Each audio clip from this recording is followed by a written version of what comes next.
Hello, everyone, and welcome to today's episode of the HoopsLink podcast. My name is Daniel Carlin, your host here. With me today, special guest. So we've got Jonathan Caron of the Healthy Sports Parent Podcast. Jonathan, welcome to the pod. Thank you for joining us. Thanks for having me. I appreciate it. It's always fun to be on this side of the interview. Yeah, well, I really appreciate what you do, and I'm sure we're going to talk about that as we go through. Today, we're getting into really more of the role of the parent. Mostly, we've been kind of talking about here, kind of the kids and what they need to do, but I think that the role of a parent is so important. And, I've been following you on Instagram and fortunately the algorithm threw your stuff my way, and I love what you're doing. God So bless for the those robots. So for the audience that maybe hasn't come across you on Instagram or the podcast, can you talk through kind of just your motivations for the podcast? At what point did you feel like, hey, I should really step in and do that? And then just kind of outline, what your goals are for the Healthy Sports Parent Podcast and what you kind of want to achieve as a movement. So I want to go one step further back from when I had the idea for the podcast, because I think your audience will appreciate this part of it. 2 years ago, I think it was January of 23 or 24, somewhere there, but I was at a YMCA 7 and 8-year-old basketball game at 8:00 in the morning. And I saw parents just flipping out, like yelling at their kids. Let me give more context. We were using 27.5-inch balls on 9-foot rims at that point. So bigger ball, higher rim than we should have been using. And these parents are yelling at these kids like it's the NBA Finals, and they're using a ball that's too big for their hands. They're shooting on a goal that's too high for them. And I went home that day and I made a hoodie that said, "Youth sports are not about winning." And so I wore that hoodie to those games the rest of that season, just because my subtle way to flex a little bit there and start some conversations. Yeah. Then Awesome. where the podcast came from is in the fall of 24, my daughter had a really rough soccer season, and it was capped off by we did an ends of season tournament. At this point, she was 9 years old, so she was playing U11, and the team was playing up a little bit. The end of season tournament was a combination of recreation teams and lowest level of competitive. And so I knew, because we'd have some competitive teams and because our kids were younger, going up against age-specific kids that were all going to be in their 11-year-old year, I knew going into that tournament, we're probably going to get smoked. The whole point is to challenge ourselves and see how we could go. Roll up to the league or to the tournament that day, and I saw a dad on the sideline yelling at his daughter to the point that she started crying. She leaned into mom, and dad was still yelling at her. In that moment, I kind of sized the guy up just by how he was dressed, where we were, where the team was from. And I realized that no one had taught that guy why he's feeling what he's feeling on the sidelines. And so I had sympathy for the girl, but I had empathy for the dad, because I could have seen myself in that spot had I not learned the things that I've learned over the years. And I guarantee you that dad did not wake up that morning and say, "You know what I want to do this morning? I'd love to make my 9-year-old daughter cry on the side of a soccer field." That's what I really hope happens today. And so it just got me thinking, like, there's a better way for us to do this. There's a healthier way for us to do this. But so many parents haven't been taught how, or taught not even just how, but why they're feeling what they're feeling on the sidelines or throughout the process of this. And so I went home. I asked some people that I knew if they thought that were a step or two ahead of me in the travel game. And I was like, "You guys think there's a need for this?" And they all unanimously said yes. So I reached out to some people and got the first 7 episodes of the podcast scheduled and interviewed. The second week of the podcast, you've seen me on Instagram, so you see those direct to camera reels that I almost like we're on FaceTime that I do every day. I randomly did one of those on the death of Rec League, and it got 6 million views in 2 weeks. And so I went from a nothing burger podcast to 26,000 followers in the course of 2 weeks. So it showed me there was a desire for a different way to do this. And so that was January of 2025. We're now in November. I'm not sure when we're in October. I'm not sure when this will come out, but in 10 months, it's grown to almost 100,000 followers across social media. So there is a desire amongst parents to do youth sports in a healthier way. Yeah. For sure. That's awesome. And I agree. I mean, I think that as for me as a coach and also I'm a teacher as well. And so, I'm working with kids all day long, all week. So you see the pressure on multiple sides. Yeah, across all fronts. And I always think that, I was lucky with my parents from an athletic standpoint. My dad was 6'6". He went to 2 Olympics as a hammer thrower. My mom was 6 foot. She was a national level high jumper in Australia. And so athletically, You got the good genetically, genes. yeah, I got helped out there. But I think even more so than some of that, because they knew or understood about sports. They understood the pressure that, that their parents, my grandparents did a great job for them. That they could be like really goal oriented with me. They could help me. They could encourage me. They could keep me accountable. And there were some times where it was maybe some hard conversations, but I understood where it was coming from, or even if I was resistant as maybe a teenager, as an older adult, I can reflect and look back and went, they absolutely were in the right with what they were doing for me. And so like that is it's a healthy memory that, now I've got a daughter and she's 1. And so we're, a little ways away from any kind of But we sports. know teenagers know everything. Mom and But dad are the yeah, stupidest people in the world. And so everything we say is wrong until they get to be about 25 years old. And they're like, yeah, there was some truth that mom and dad aren't idiots. it clicks in. But no, I really feel like, and I see this both on the court as a coach, and in the classroom. It's like parents that are involved in the right way it's a superpower for kids. It's an edge above that. It can make or break. It's a huge separator. And I agree that there's such a need for it, where it's kind of, I mean, and it's a sad conversation that we have to have as coaches, but often at times as the varsity coach, we've got 3 levels. We got a varsity, we got a JV, and we got a freshman. And so obviously, our freshmen and JV are kind of developmental levels with everyone trying to get higher. And so we're always looking at, who's going to be the one that kind of climbs through, and we look at a bunch of different things.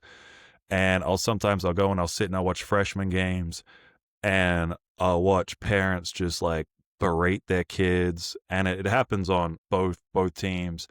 And I'll watch the conversations that happen after the game, and I'll watch this kid just be absolutely defeated. And the kid probably has some skill, has some talent, like he's already in the program. So, he's at least within the range of, being able to continue to climb. And, we'll look at, I'll kind of tell some of my coaches, like, you know what, like it's sad, but like, I don't know if that kid will ever get to me, because I don't think he's going to love basketball in another couple of years. Like, I had that conversation with a U10 soccer coach last week.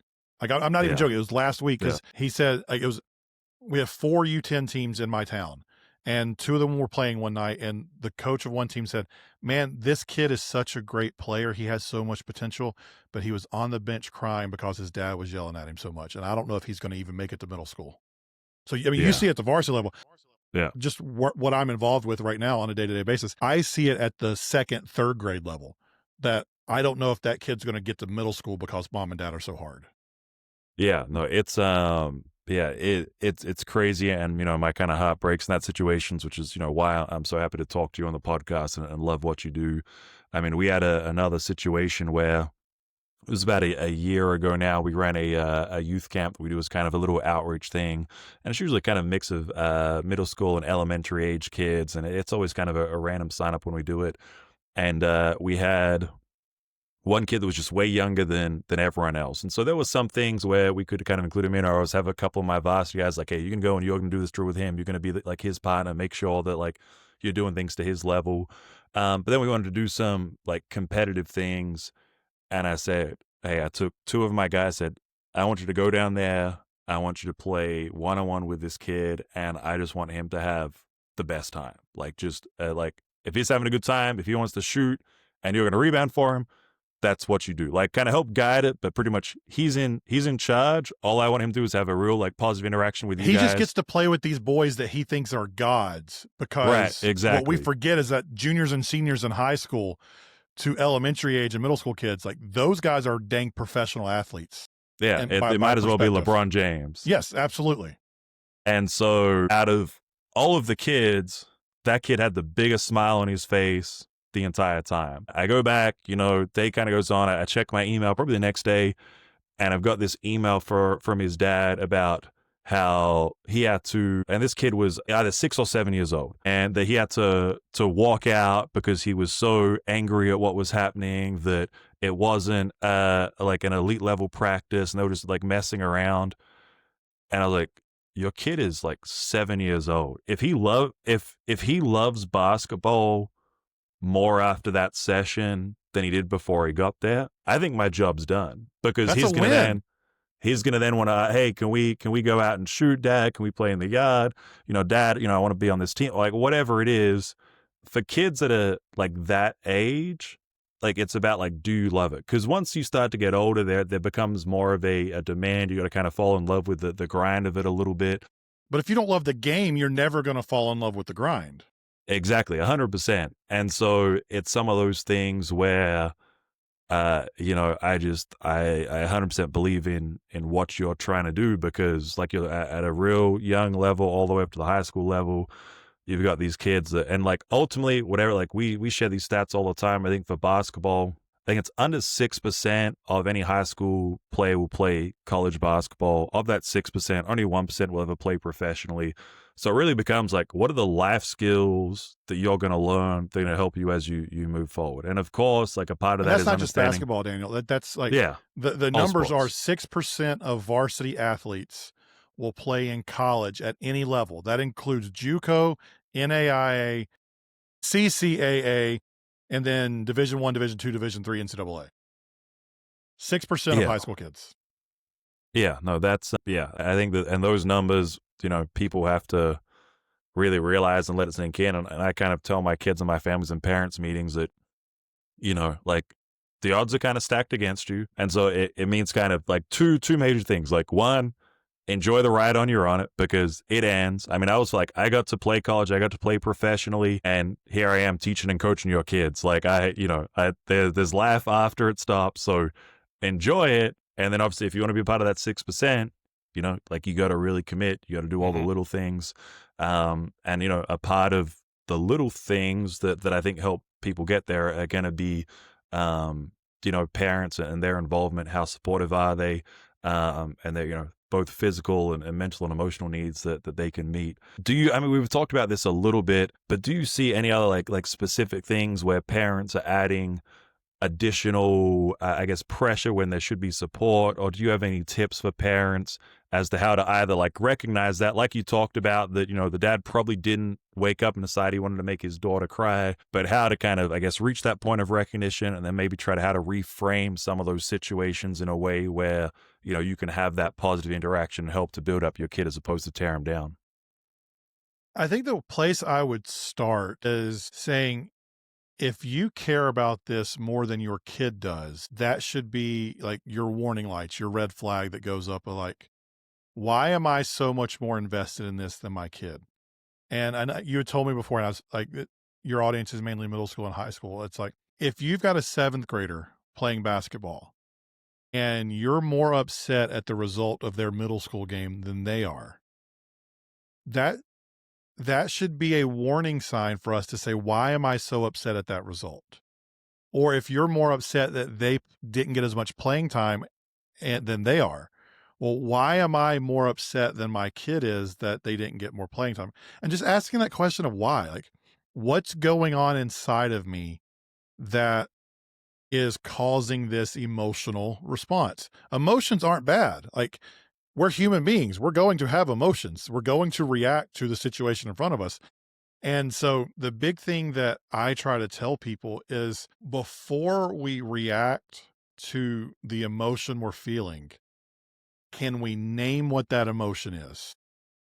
Because more often than not, if we take the time, whether it's 30 seconds, 5 minutes, whatever, to think through and name, like, why am I feeling this way? Then more often than not, that little bit of a pause is going to keep us from doing something stupid. We might still be emotional. We might still be mad. We might still but that pause is going to be enough to keep us from crossing that, to keep us from yelling at the daughter on the sideline, to keep us from blowing up at the coach, to keep us from making the car ride home from the game miserable for our kid. And when we can just take that pause, it allows us to to understand what we're feeling first so that we're not reacting out of emotion, but then we're actually leading our kid based out of a firm, secure place, which is going to be much healthier. Yeah. Yeah, that's good. On the on the flip side of that, if we maybe talk about, just like from the positive standpoint, how can you really build up your kid and support them, whether it's, not necessarily like that, the reaction, but the ongoing process over a season, if your kid gets into a sport, um, how do you really support them and build them up? So, what I want people to realize here, and this is intuitive once it's you're told, the way our brain works, we need to hear 5 to 10 positive things to make up for one negative thing. And the example I like to use is, Daniel, imagine you and I go to lunch together and we have this great conversation where we're laughing, we're enjoying it, like we love every bit of, we're there for an hour. But then if I make one comment about what you're wearing or your hair, or just one negative comment, you're going to leave that lunch thinking of the one negative thing I said at the hour of great conversation we had. And so that's you and I with fully formed brains as adults who are pretty mature, pretty emotionally mature. Now imagine we're talking to a teenager who does not yet have a fully formed brain, and we are their superhero as their parents. If we are critiquing or coaching, quote unquote, as much as we're encouraging, it's going to feel overwhelmingly discouraging because it's a 1-to-1 ratio. So the way we have to support our kids in the long term is being overwhelmingly positive and not critiquing every little thing. We have to pick and choose our moments. Steve Magnus, I don't know if you know who he is. He is a mental performance coach. He used to work at Nike. It was a college coach in cross country. He recently put out a thing that said that as coaches, and I think this applies to parents as well, we see something done incorrectly and we feel the need to correct it in the moment every single time. Yeah. But when and it's usually motivated from a good place. Like we want to help our kid. But when we choose to do that critique or that coaching every single time, the way it feels to our kids is that we're just picking on them, or that nothing's ever good enough, or that they can't do anything to make us happy. And I don't think that's what any of us want, but we inadvertently send that signal because we're not praising as much as we're critiquing.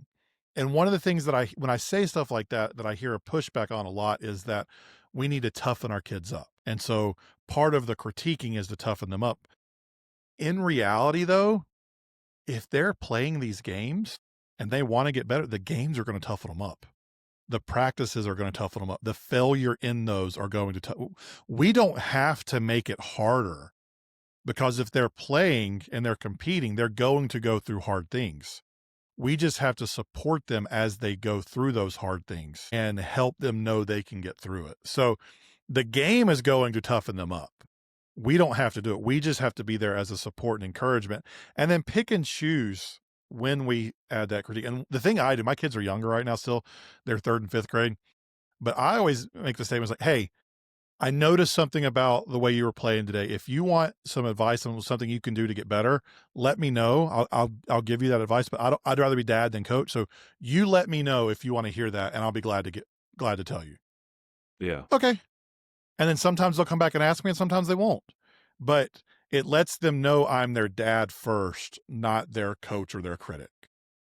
Yeah, I think that's awesome. I mean, I remember growing up and having like a lot of friends on different teams all over the places, but their dad was the coach, and them having a really hard time in that relationship because like dad was coach, but coach was dad, and it was like, when does it turn off? I'm When does it turn purposely on? not coaching my son this year. So I've coached him 5 of the last 6 seasons in soccer, and we got to a point last spring where, like, I'm crouched down next to him. I'm like, "Hey, buddy, like, you coulda got to that ball if you would've tried a little harder." I see, "I did try," almost like he was Yeah. fighting back tears. I go tell my assistant coach, I'm like, "Hey, I need you to coach Owen for a second because he's not listening to me." And this dude was a fire chief and, like, a former Marine, so he's, like, super gruff. "Owen, you don't work hard, I'm gonna kick you in the balls." And Owen laughs, goes out there and gets a goal, like works hard and gets a Yeah. goal. I couldn't tell him that because like, Right. he saw me as dad. So Yeah. like, there's just this relational aspect of it that even when we're trying to coach, there are times that our kids can't separate parent and coach. And we've got to be very aware that we're separating the two and that we know that our kids know who's talking at individual times. Yeah, no, I think that's big, and I've always looked at that, and that's always something that, like, even from, probably when I was around a high school to college age, I was like, "Ooh, like that," like, it would be like, I'm sure there's probably plenty of, like, great things about coaching kids, but I'm like, that there's some of it that's a little bit scary as well.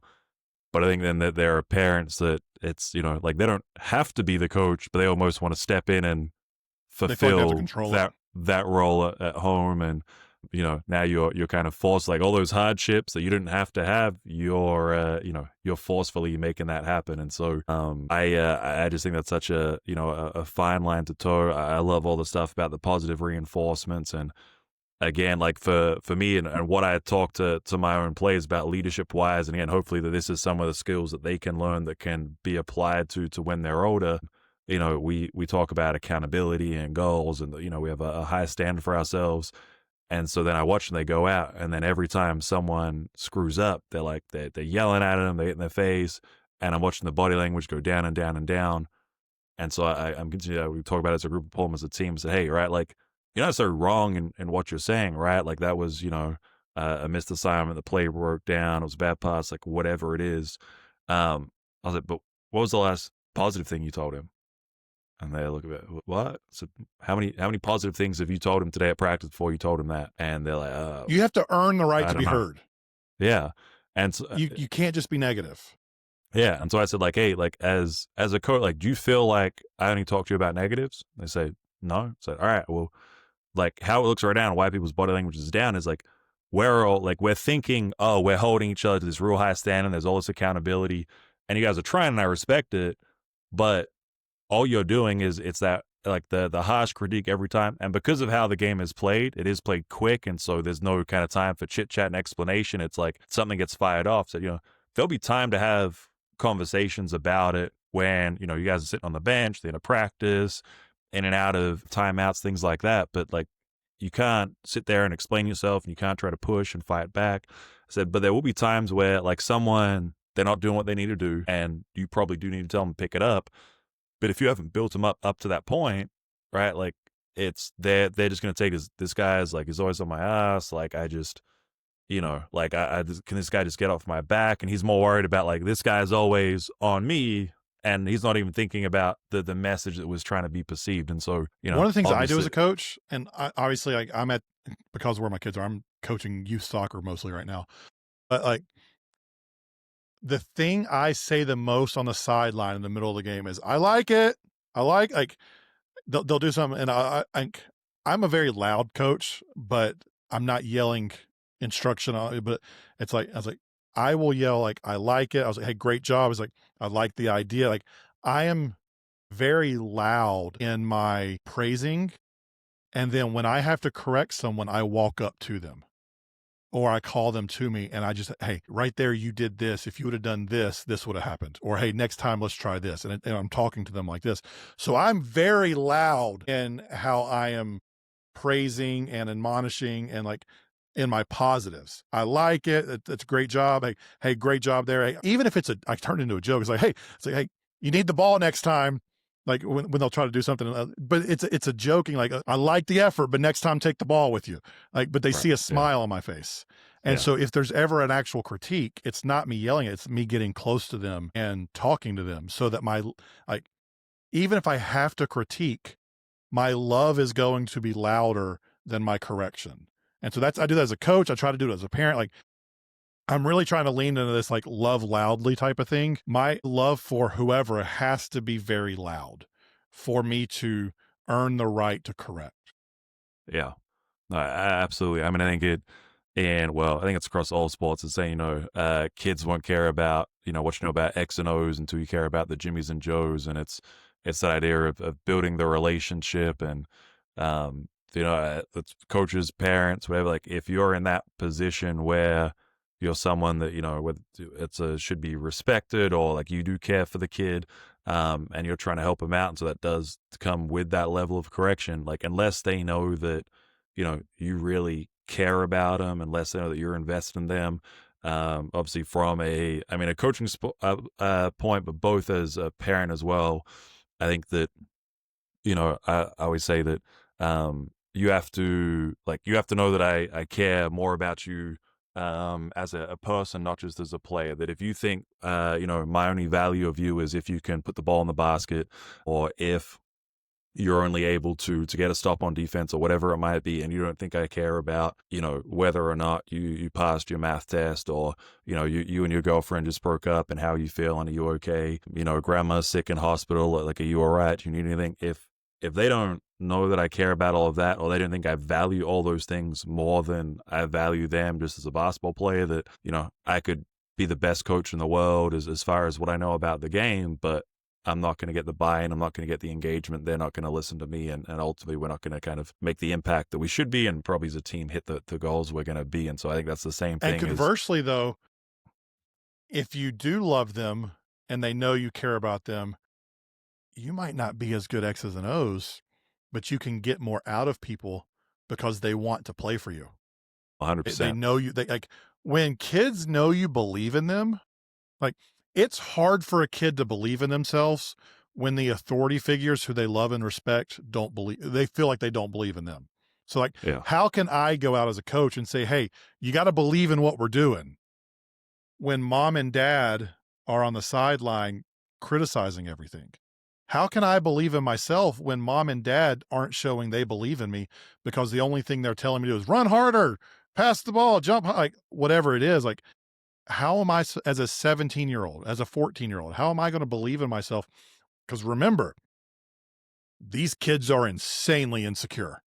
Like, especially if you have a middle school kid who's going through puberty, like Mhm. their hormones are going crazy, their bodies are changing. Like, up until like probably where you're at the varsity level, like just feeling comfortable in your own body is a day-to-day struggle. And so like they've got all these other things going on, and then we're going to add some extra on top of it. Like, I'm not into quote unquote gentle parenting here, but Mhm. like loving them so much and being their biggest supporter that they know no matter what, we're not going to disappoint them, or they're not going to disappoint us, should I say. Like, if they're worrying about disappointing mom and dad while they're playing, they're never going to play with the freedom they need to have the most success, like you're talking about. Like, Yeah. it's all interconnected. Yeah, no, I think that part it's so important. I know for me, and this is something that I'm very happy that my parents did, is they were very goal orientated. And so by the time I kind of got to that high school age where they knew I had big aspirations, it's like, all right, we're going to sit down and we're going to talk about like, what do you want to achieve? Right. And so, okay, we goes, how are we going to do that? Okay, if this is what you want, like, we're going to push you towards this. And so anytime like we had resistance, it was basically I had told them I want to do this, and now they're saying, all right, well, you want to do this, but what you're doing doesn't match this. And so we're Can I saying no, reframe we're that? pushing back. Yeah, absolutely. Okay, so I don't love the idea of pushing kids as parents. And the reason I say this, I go to the dictionary definition of push, and push is exerting force on something to move it in a direction it doesn't naturally want to go. So no one wants to be pushed in a direction. What you're talking about is you had a goal and your parents said, "Hey, I can help you get to that goal." So instead of pushing you from behind, they led you from ahead Yeah, based on yeah, I like your that. goal. So like, we have to lead and guide our kids, not push them. And that might feel like semantics, that might feel like a subtle shift, but when we get it, like, what we're doing is not based on what I want for my kid at that point. If I'm pushing them, I'm exerting force to get them to go where I want them to go that they might not want to go. When I'm leading them, when I'm guiding them, I'm saying, "Hey, kid, you said your goal was to make the varsity team. Well, in order to do that, you've got to do X, Y, and Z. Are you doing the things needed to get to the goal that you stated for yourself?" And then Yeah. shut up. Yeah. Let them decide. Like, don't tell them, "Hey, we got to get out of bed right now if you want to do this." It's like, "Hey, this is what we decided it would take. Do you still want what you said you wanted?" Yeah. And then go make your own breakfast and see if they get Yeah. out of bed. If they don't Yeah. get out of bed, that's their choice. But Yeah. letting them live with the consequences of their own choices will be a better motivator than you forcing them to do what you think they should do. Because experiencing that failure is going to sit with them more once they realize, like, "Oh, you're telling me if I don't do these summer workouts and everyone else does, that the other kids are going to be better than me? I scored 17 points on that kid last year and he just blocked my shot." That's going to feel a lot worse and be more motivating in a healthier way than mom and dad constantly making them get up and go somewhere.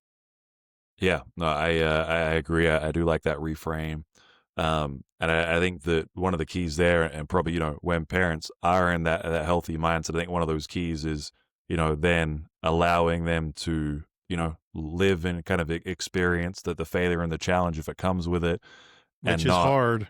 which yeah, which no, I know, and even though my daughter's only like one, I already how I'm looking at her and how I feel, I'm like, oh man, like I'm gonna have to make sure I check my emotions on a lot of things, but I know like when kids Can we just don't say it out do it. loud, Daniel? It is hard to watch these human beings who we created, who we love more than anything in this world. It is hard to watch them experience hard times. Yeah, Let's just absolutely. name that. Yeah, Let's be put that on the table. I don't enjoy watching my kids go through hard times, but it's important for their growth for me to let them. yeah. Okay, go with No, what you're and saying.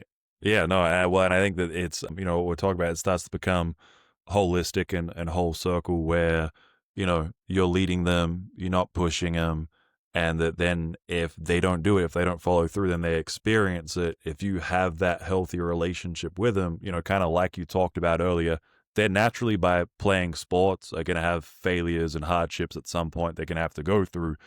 Now like you get to walk them through it, right? And so it's right, like, hey, look, we said that we were trying to achieve this is what you wanted, we were there to support you, like if we really reflect, or if you really reflect and look back, this was our plan, did you follow it? Okay, now here's the result. So all right, this is where we're at now, what are we going to do to move forward, right? What do you want to do? How do you want to, are we reframing your goals?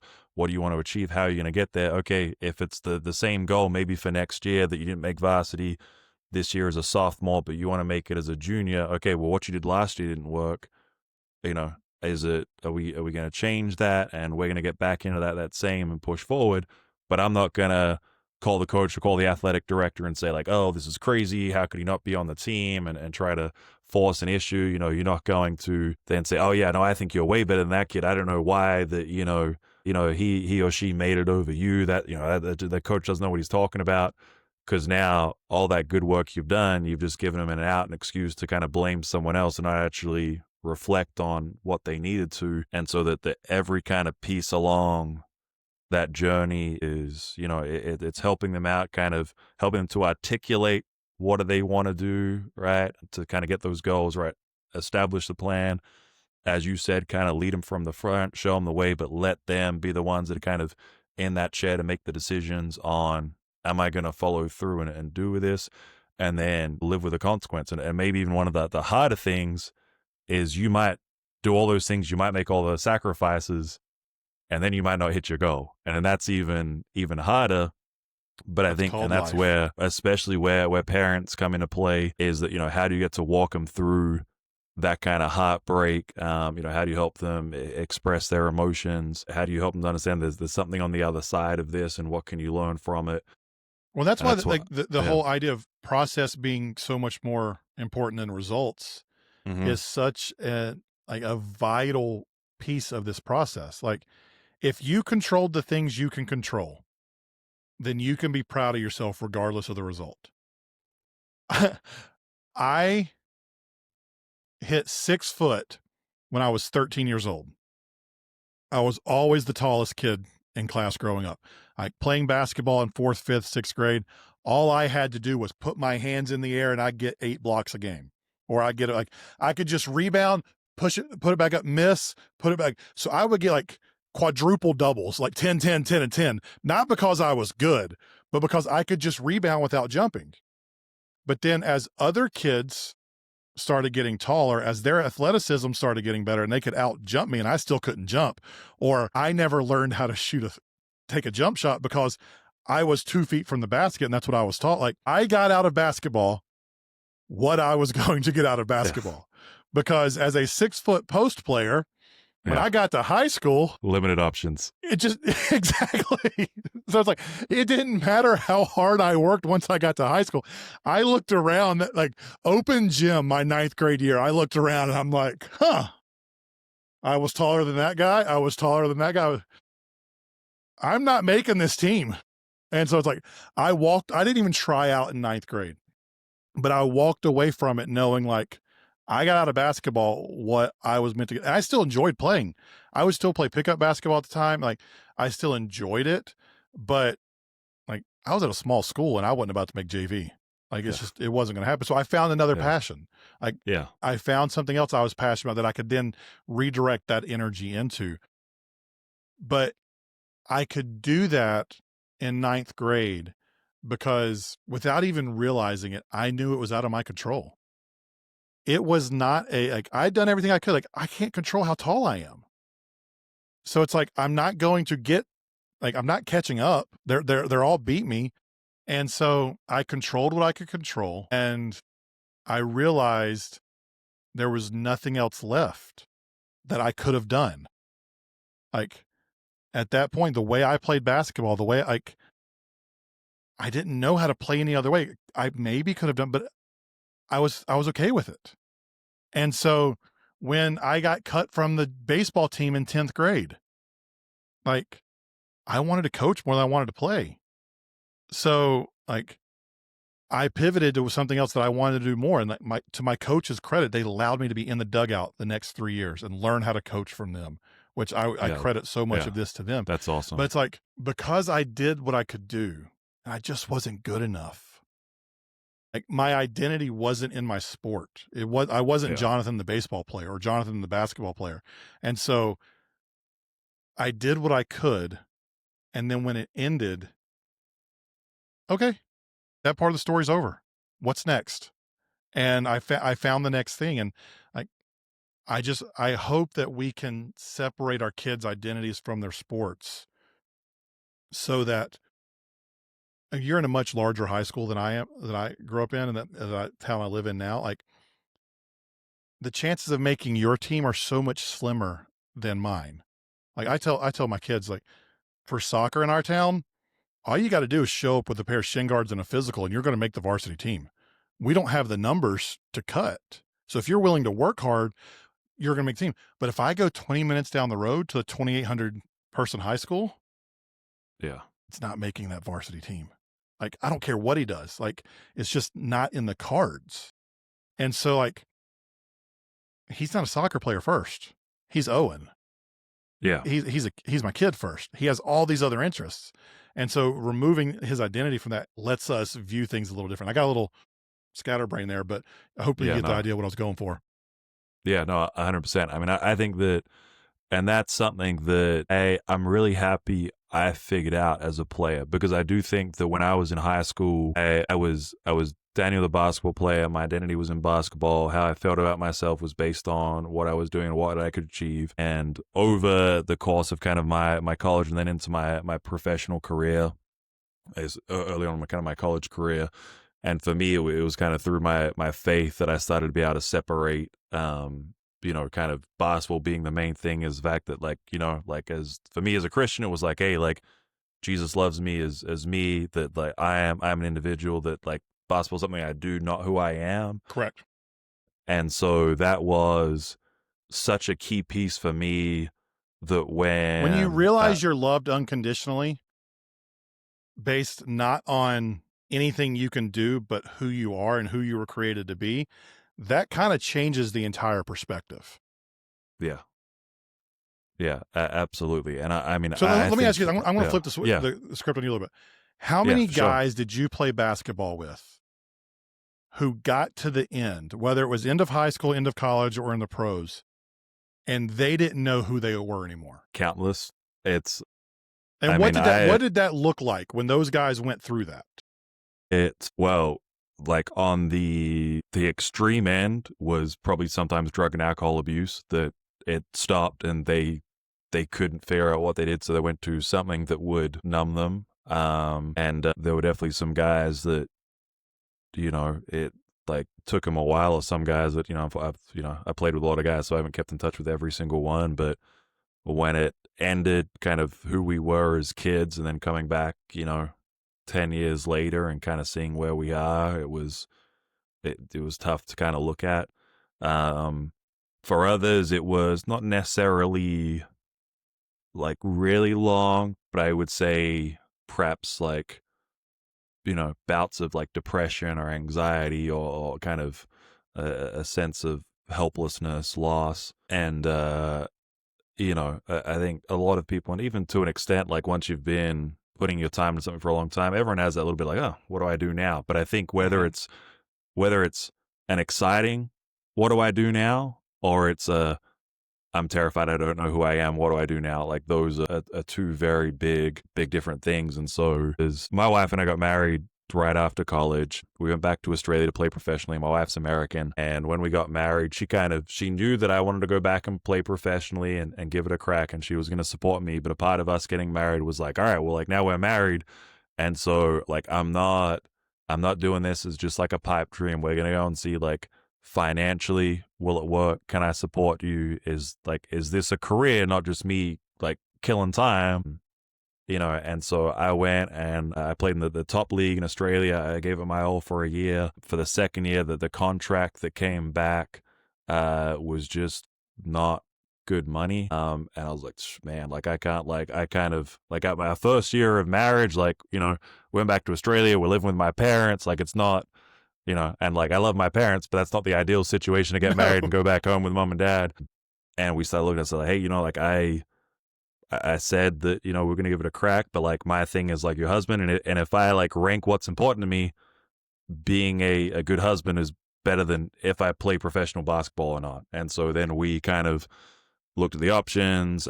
We started applying for my green card to be able to go back. I played in the, which was still a good league, but the second tier professional league, where I actually ended up making more money playing in that than I did in the top league.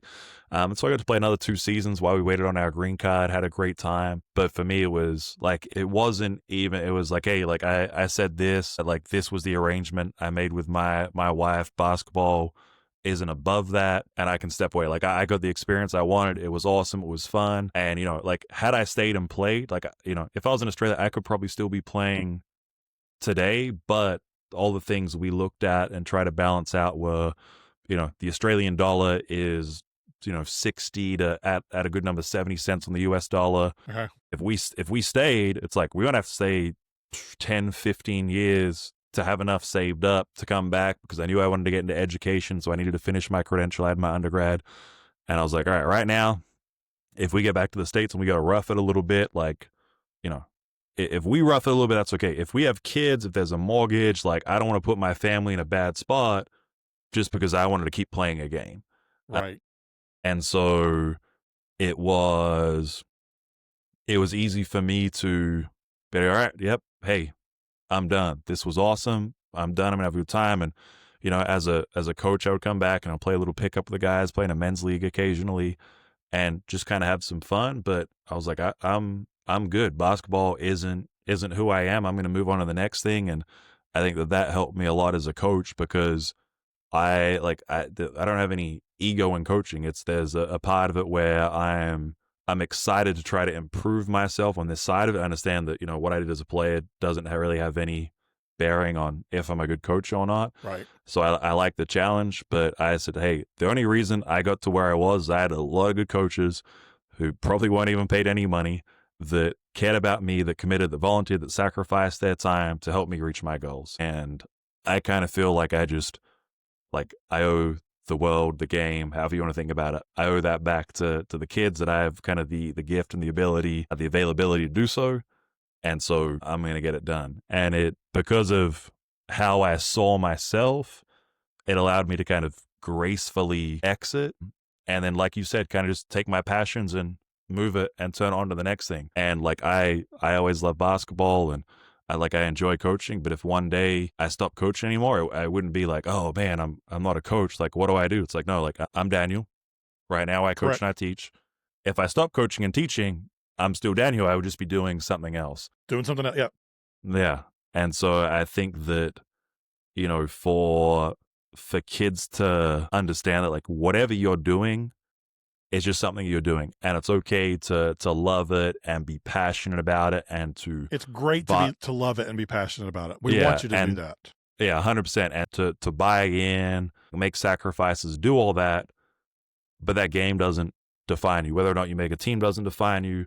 You get a college scholarship, like whatever it is. You have 30 points, you have no points. Like, your value as a human, as a player, as someone's kid, son, daughter, whatever it is, athletics has no bearing on your value as a person.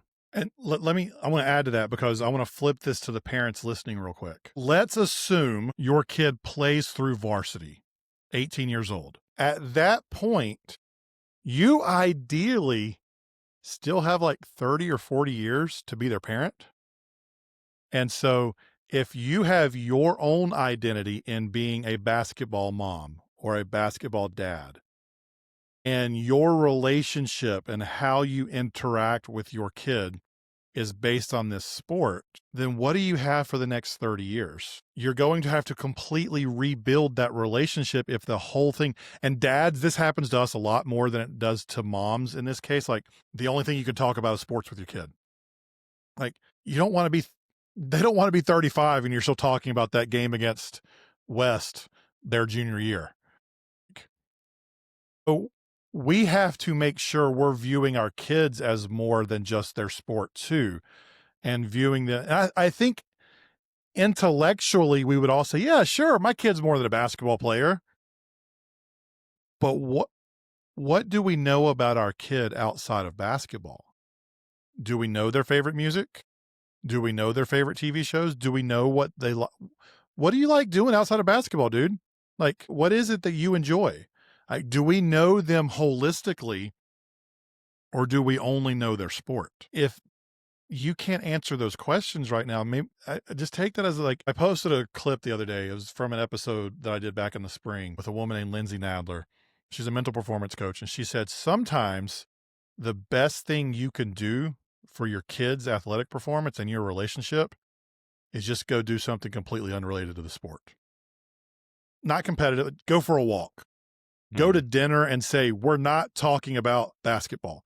We can talk about, and then just sit there until you figure out what to talk about. It's going to be awkward maybe, but like, we have to, if we believe this idea of our kids' identity is not in their sport, then we have to actively put ourselves in situations where we can discover who they are outside of their sport, so that we can learn to know who they actually are, not what they do. Yeah, no, that's great. It kind of reminds me, and I feel like I'm going to butcher the scene a little bit. I don't know if you've seen Dune, and the most recent one, not the original one. Okay, so there's a butcher. I'm not going to know. Yeah, so there's this scene, like, it's early on, and so Oscar Isaac's character is Timothy Chalamet's dad, and they're kind of talking about, like, him, like, essentially, like, inheriting kind of like this world, this kingdom, this empire, and Chalamet's character is going, like, what if I don't want to, or what if I fail, something to that extent. And like Oscar, like his dad, who's this big, powerful emperor, turns to him, he says, then like, you'll be the only thing that's ever really mattered, and that's my son. And it's like, I didn't even have kids when I saw that, and I was just like, man, like it was like in the, this big space epic kind of saga thing. It was like just this very like touching personal moment that I found so profound. And, obviously that's fiction, But in the scheme of things, whether or not you're going to be the empire of like, or the leader of an entire planet is probably more important than, a sporting event. But, just I think that idea of like, hey, like you're my kid and I love you for the fact that you're my kid and that, that, I mean, how like empowering I think that is, that like the freedom that it's able to give someone is just instrumental. And so again, that's why I just think that the parents and their words, their action, it's such a superpower, an advantage, not just in sports, but in life. Like I said, I'm a teacher in the classroom. If parents are encouraging, if they're engaged, if they're helping them push towards their goal, if they're giving them the tools and the ropes to kind of climb through everything, then they'll go off and they'll be an adult and they'll be fine. And, I always say, and like, it's not just my parents, but my entire family. Like I have a fantastic extended family and I'm the only one that lives, over the other side of the world. Everyone's back in South Australia and most of them all live 20, 30 minutes away from each other. It is so much easier for me to live my life just knowing I have a family that loves and supports me and that I have like this, like, I don't know, it just gives me like a sense of like backbone or foundation. Like I just feel like a steady, constant love, even though I don't interact with them day to day, that it gives me such a confidence in my day-to-day life that is just because of them and what they did for me growing up. And like now some of it, like, I only get to talk to my grandmas, maybe every couple of weeks. So, I mean, mostly we have a group chat where we just send photos of my daughter and they get excited by that. I get to FaceTime mom and dad kind of once a week and we message back, a little bit here and there, but, a brother that I get to talk to here and there. But just that support that they've given me, like, has just springboarded me for the rest of my life where I feel like, man, and it's kind of sad to say, but like in this day and age to feel emotionally healthy and sure of myself, I just don't think that a lot of people have that even as an adult. And Mhm. that obviously stems back to what our experience was like as a kid. Yeah. And so, like, I know we gotta get out of here in just a minute, but for parents, this is something I did. You can figure out your version of this, but I started before every game, I would walk with my kids to the field and say, "Hey, is there anything you can do to make me love you any more or less today? No? Is there anything you can do that I'm not gonna love you? No. Is there anything you can do to make me more proud of you than I already am? No? Alright, go have fun." And it got to the point that both of my kids will not let me ask that anymore. Like, I was walking on the field with my son, "Is there anything?" "No, no, no." Like, he interrupted me to say that. My daughter would say the same thing, and so it's like, I'm gonna have to remind them of that soon because I haven't in a little bit. But if regardless of what my kids do in their sport, regardless of what they do in their academics, regardless of what they do in anything in life, if they grow up knowing there's nothing they can do to make me love them any more or any less, and there's nothing they can do to make me more proud of them than I already am of them because of who they are. If those are two things they learn from me and can be the foundation of who they become as adults, I win. Yeah. Oh, 100%. Regardless of performance, regardless of achievement, my kids will know that I love them and I'm proud of them, and that's their foundation.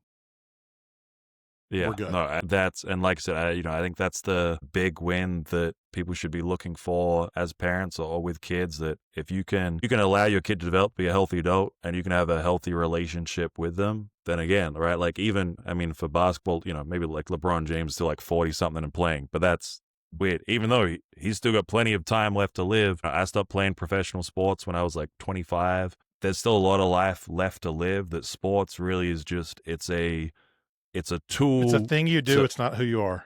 yeah, it's a tool to help you grow, to learn lessons, to experience hardships, to overcome them. And if you look at it with that context, like there's plenty of cool stuff that you can do. And like, playing a Division One, playing in front of a massive crowd, when you like all that stuff is awesome and great. It still doesn't define who you are. And so, again, I'm so appreciative of kind of what you do and the message that you're trying to share, because I think at the core of what athletics is, underneath all of it, and I maybe kind of focus more on a lot of the development of the skill stuff, or for those people that are trying to get to those pathways. But at the core of it, right, like it's this stuff that we're talking about. And so for For any of my guests that might be looking to hear more of you, do you have any recommendations of episodes, to start with, or where they can find you so they can follow up and hear more of the good message that you're sharing?